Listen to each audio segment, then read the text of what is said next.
yung mga bahana yan na nakikinabang ang mga crocodiles. Makuha ng mamamayan ng Bangsamoro kung sino ang karapat-dapat na mamuno na hindi korupsyon. Ayaw sa korupsyon. Kumaganap dito sa atin, sa Luzon, Visayas, Mindanao, ito po ay tumama sentro sa Bangsamoro Autonomous Region in Muslim Mindanao. Ang pinaka malaking katiwalian na tumama sa ating mga kapatid sa Bangsamoro Autonomous Region in Muslim Mindanao ay ang pagharang sa eleksyon ng Bangsamoro Autonomous Region in Muslim Mindanao. Alam natin na ang eleksyon na yan ay diyan natin matutuntun kung sino ang karapat-dapat na mamuno sa Bangsamoro Autonomous Region in Muslim Mindanao. Yan ang pinakamalaking katiwalian na dapat sana ay naituloy yung eleksyon, kauna-unahang eleksyon sa Bangsamoro Autonomous Region in Muslim Mindanao. Ang dahil sa katiwalian ay hindi naituloy, naipagpatuloy yung eleksyon na dapat sana ay mangyari na upang makuha ng mamamayan ng Bangsamoro kung sino ang karapat-dapat na mamuno na hindi korupsyon. Ayaw sa korupsyon. Kung kaya yan ang malaking katiwalian na tumama sa Bangsamoro Autonomous Region in Muslim Mindanao na umabot ngayon sa away-away mula sa taas hanggang sa ibaba. So yan po ang problema sa Bangsamoro Autonomous Region in Muslim Mindanao. Maraming salamat po. Any statement po, ma'am? Yes, good morning again. When it comes sa pagsalubong ko pa lang kanina, yung regarding sa Muslim, unang comes to mind is discrimination. Nagugulat ako, bakit mayroong Senate, mayroong Congress, bakit may ICI? At saka nangyari ngayon, may talagang governor, papalitan. That was elected, papalitan, kasi ang itatalaga mo ay according to sa gusto mo, na it results breaking the peace sa OPA Pro by General Galvez, utang na loob. Huwag niyo po sirain ang comprehensive agreement ng PARM. Kung anong napirmahan. After 50 years, naghirap kami sa lansangan, Senate, Congress. Mindiola, yan na kami natutulog. Pero akala namin, it was already solved. Pero bakit iniiba? Katulad nung napag-usapan na election, October 30 dapat. Ngayon naman, sasabihin niya sa March 31, 2026. Pero it is unsure pa.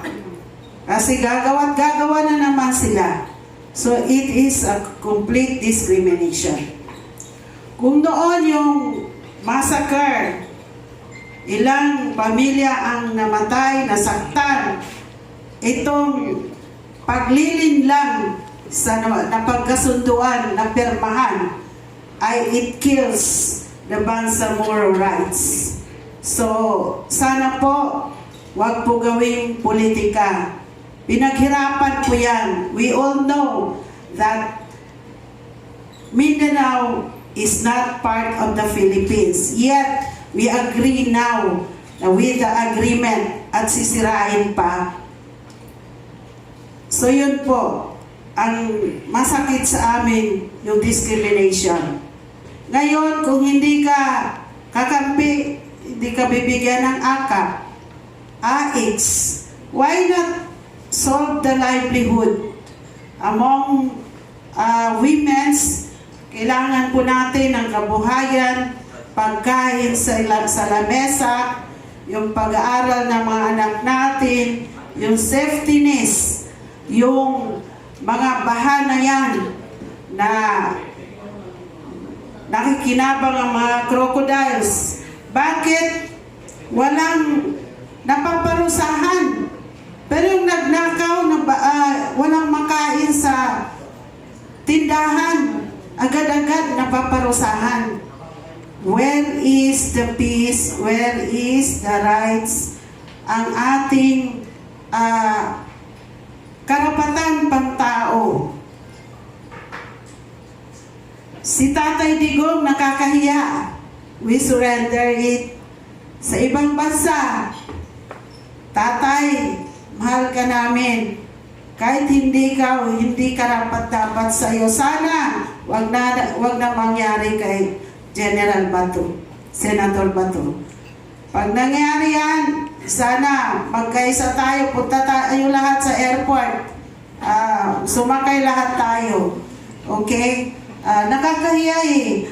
Yung nangyari sa Senate, sa Congress, nag-aaway sila. Yan ba binabayaran natin on the air? Sana kumakain ng tao yan, milyones yan. Si Robin Padilla, anong ginagawa mo, Tulfo? Bakit mo pinag-initan? So, huwag kayong magbangayan dyan, nakakahiya. Ayusin na lang ang Pilipinas. At tulad ni Sir, wala kami sinabi na mag-resign kayo. Ayusin nyo na lang ang accountability. And thank you so much. Maraming salamat po, ma'am.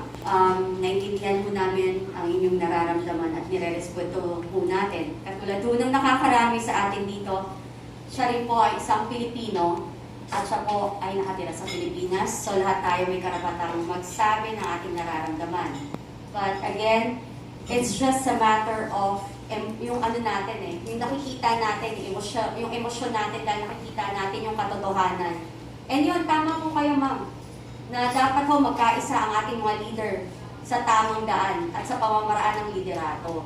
So, ayun po, at I hope na intindihan niyo po sila at naintindihan niyo lahat. This is a non-partisan nga, hindi po ito dito about politics, but apparently, all of us has different colors. Mayroon tayong pinagpipili ang politika.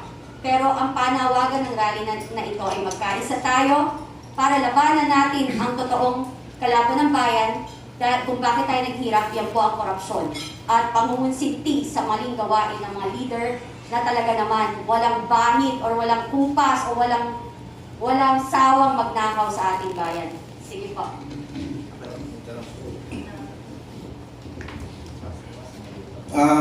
Magandang umaga po sa ating lahat. Kami po ng mga kababayan nyo sa Bangsamoro Autonomous Region in Muslim Mindanao, galing po kami Mindanao, ay nakikiisa sa gaganaping mapayapang pagtitipon po. Alam nyo, sobra na po talaga ang nangyayaring korupsyon sa ating bansa. Hindi na po ito lingid sa kaalaman ng lahat. Kaya kasama nyo kami sa panawagan na mahinto at mapanagot ang lahat po ng may kagagawan ng mga ito. Mula baba hanggang sa taas. Maraming salamat po. Statement from the spokesperson of UPI. Meron nga, babasahin ko lang ito, no? Pakiusap po namin sa mga mainstream media na sana ay maging patas tayo para sa bayan, maging tunay na boses ng bayan.